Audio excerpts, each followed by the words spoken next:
12 minutes, this is a bitch. So I did something totally different that I've never done. I'm not saying that mean, I'm saying like I'm probably gonna make a mistake. I've never written a script. I usually write notes. So he says unscripted, I'm like, well, maybe today I am. So here's my plan. I'm gonna read from my phone and pretend like it's really everything I just wrote in my underpants a few hours ago in my hotel room. Because you all couldn't fit in my hotel room, I figured I'd do it here instead. And I am kind of a tough love guy, so that's what's coming. So I need your help because I need you to be the champion in this story. So here's the deal. We're on tough times, right? We've fallen on tough times. They're troubling because everything is shifted, but it's not really clear to people what these shifts are and how we're going to approach them. I told you I was going to read from my phone. When huge changes happen, though, they happen really slowly, right? Like when big things are happening, you don't know it. You never know you're part of history. But that's what's going on right now. And the problem is we use our old way of explaining things to look at the new way. And to me, this is what's going on with marketing and sales. Who are your guides right now? People who are working from a script from 100 years ago are using this to guide our goals and our intentions in marketing and sales. Mad Men is how we're doing what we're doing, except now we have Excel spreadsheets. Woo! My life's better. Anybody watch that part of the Apple thing yesterday? You could use a spreadsheet on an iPad. Wow. I went to my room and masturbated for that one. Woo! I could do work on the one thing I didn't want to do work on.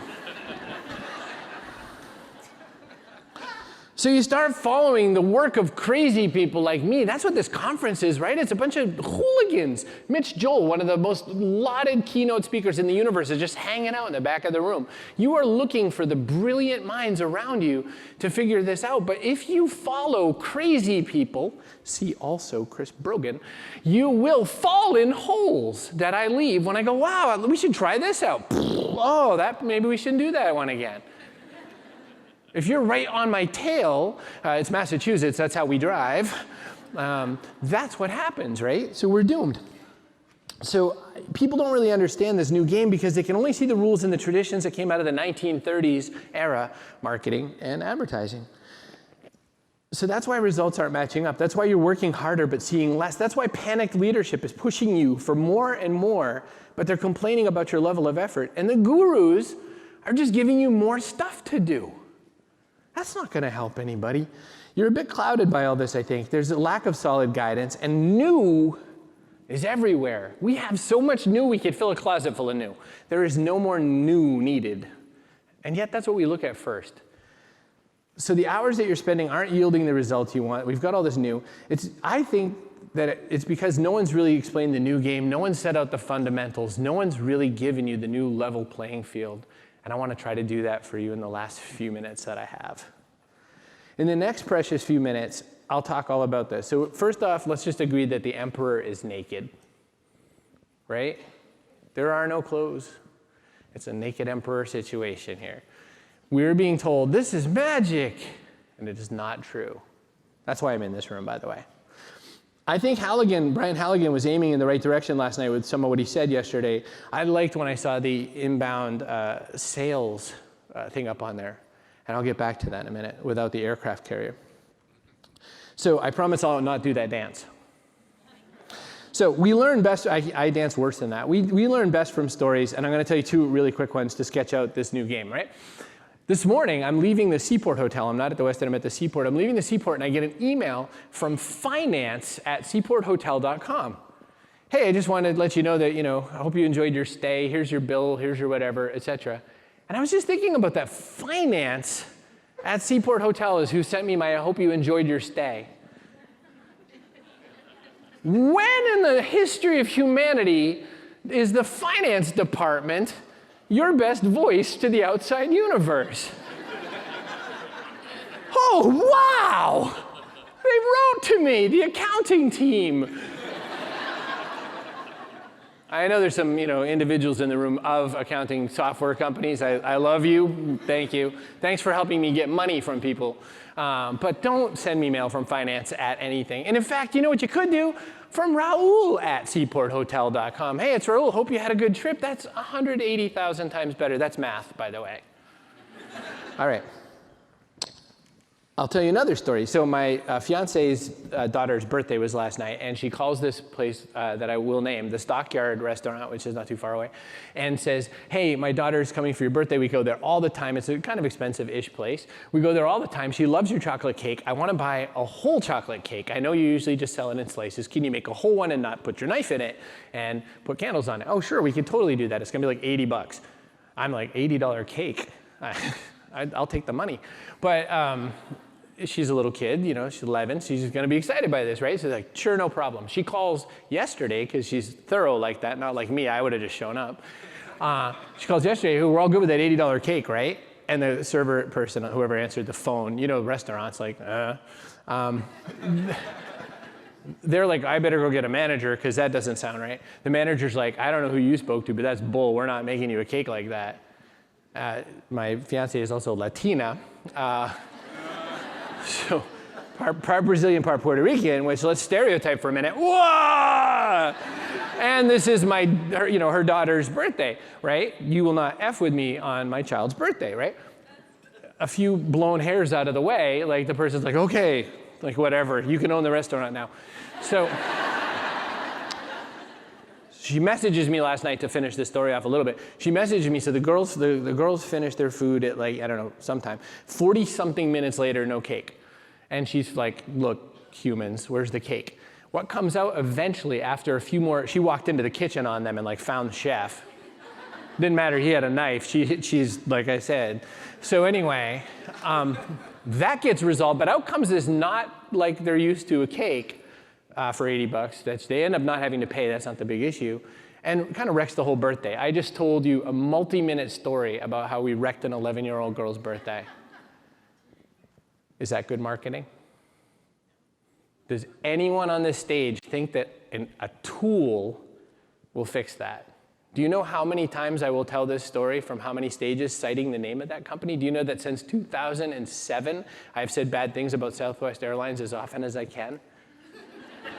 Because they wrecked my ability to get to my son's birthday, and so I had to go to my friends at JetBlue and buy a ticket from them. Because Southwest couldn't help me. This is the challenge. So people don't understand the new game. They're looking at the old rules. Wow, my thumb slid this thing way down. Boy, we're dead. Hang on a minute. 4 minutes. 4:04. Time not found. Thank you, nerds. The internet is a beautiful place. All right, here, I found my part. Marketing professionals are taught that their idea is just to get you to the hotel, just to get you to the restaurant. Phew, job done. I'm a marketer, got you there. That is no longer okay. That is no longer good enough. Because in both of those situations, the owners of those businesses are going to lose. They're going to lose revenue. We don't have business if we don't have revenue. I will malign the Stockyard, and the expenses before this, like there's probably a few $1,000s in our bellies, our mutual bellies at that Stockyard restaurant, which will now go to another establishment who will treat us nicer. Legal Seafood in the Boston area is a fine establishment. Roger Berkowitz is a sweetheart. I'm not so bad about the Seaport Hotel. I don't feel so bad that finance sent me a letter. I'm just gonna maybe give them the idea that maybe that's a dumb idea. But they're gonna lose money. So first and foremost, I want to say one other thing. At dinner last night, one of the people I most admire in this world told me that his company works a lot like a bunch of profit and loss centers. And I think this is coming to all you of marketing faith. I think marketing as a role is gone. I think marketing sales professional is here. There's two reasons I believe this. One is that sales professionals are learning how to market because they're sick of your crap. And marketers are learning to sell because you're getting fired because you are a cost, not a revenue. And if you are not bringing money in, you are not worth your desk. Some of you are nodding your heads because you've already felt this once or twice. Some of you have been let go because you just couldn't quite make the money. You can blame sales or you could be sales. And I think that's where we go next. The reason Halligan had a giant sign that said inbound sales wasn't like he hopes to double his target market. It's because these things are married now. You must be sales professionals. I have 2 minutes to midnight for you metalheads. What? Thank you. What? First off, Look at how we've been looking at marketing. What are you going to remember more, a shitty hashtag or how the Stockyard restaurant wrecked Jack's daughter's cake? You're going to remember the cake. What wins? Is a free appetizer going to get her back? No, that's what marketers do, though. Oh, I'm so sorry. Let me give you free apps on me. Murder. I think Halligan's right. There's a movement afoot, but I think he's wrong in what he thinks the movement is. I'm sure we'd have a good conversation about this, but I think the movement is that we all want to be treated well. We all want to be treated like insiders. And I have one question. Where on your spreadsheet is that? Where in your key performing indicators is that? But I can tell you this, revenue knows. Revenue is pure and visible and simple. I'm so going to screw this up. We have like 53 seconds. Hey, want to do something for me instead? If you want all the rest of my speech, go to chrisbrogan.com/ ownerfuel.com/empire, and I wrote you notes and everything. I told you I might not get through this whole speech. If I were writing notes, though, here's the notes I'd write and leave for you in my last 30 seconds. I am a marketing sales professional forevermore. That's you. I serve these specific people. I succeed when they feel like an insider and when they feel like they belong. I measure revenue and the number of people I can serve. I pay attention to my email platform, opens and clicks only, not numbers of subscribers. I have 9 seconds. How can I help my customers thrive? How can I make them feel like they belong? And how can I make them part of the story? Ownerfuel.com/empire. I'm Chris Brogan. Thank you for your time.